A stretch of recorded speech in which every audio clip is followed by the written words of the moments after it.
Hello bachcho, let's see the question, and here the question is, find out the mass of a solvent present in 500 gram of 30% sodium chloride solution।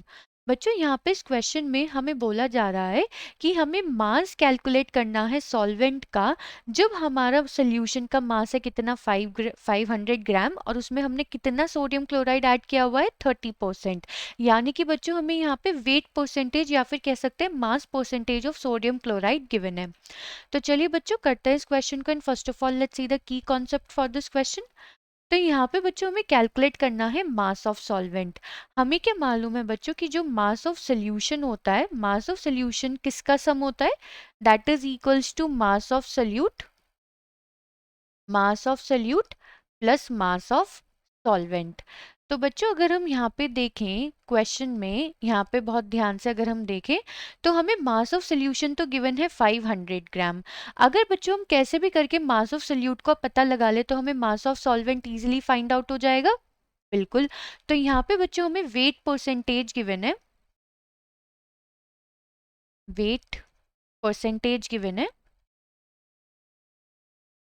Wait percentage वो भी किसके लिए, wait percentage of NaCl solution, यानी कि sodium chloride की हमें यहाँ पे वेट परसेंटेज गिवन है, वो भी कितनी है 30%।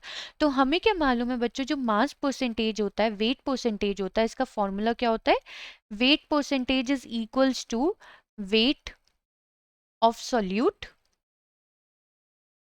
Divided by weight of solution, weight of solution multiply 100।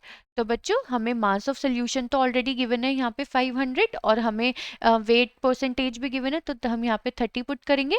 Wait of solute को कैलकुलेट करेंगे यहाँ से, wait of solute divided bye 500 multiply 100। तो यहाँ से कैंसिल आउट हो जाएंगे। तो यहाँ से जो हमारा वेट ऑफ सोल्यूट निकल कर आएगा वो कितना निकल कर आएगा बच्चों, वो आएगा हमारा 30 multiply by 5 that is equals to 150 gram. तो वेट ऑफ सोल्यूट कितना आ गया यहाँ से बच्चों, 150 ग्राम।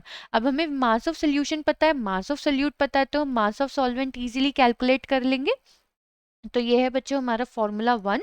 तो हम यहाँ लिख सकते हैं बाय यूजिंग फॉर्मूला 1।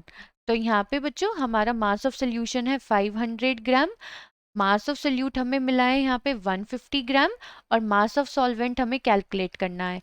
तो यहाँ पे मास ऑफ सॉल्वेंट कितना हो जाएगा हमारा, mass of solvent is equals to 500 gram minus 150 gram और इसका कितना आंसर आएगा हमारा 350 ग्राम। यानी कि बच्चों क्वेश्चन में हमें क्या कैलकुलेट करने को बोला था, मास of solvent, and mass of solvent कितना आ गया 350 ग्राम। आई होप बच्चों आपको क्वेश्चन समझ में आ गया होगा। Thank you.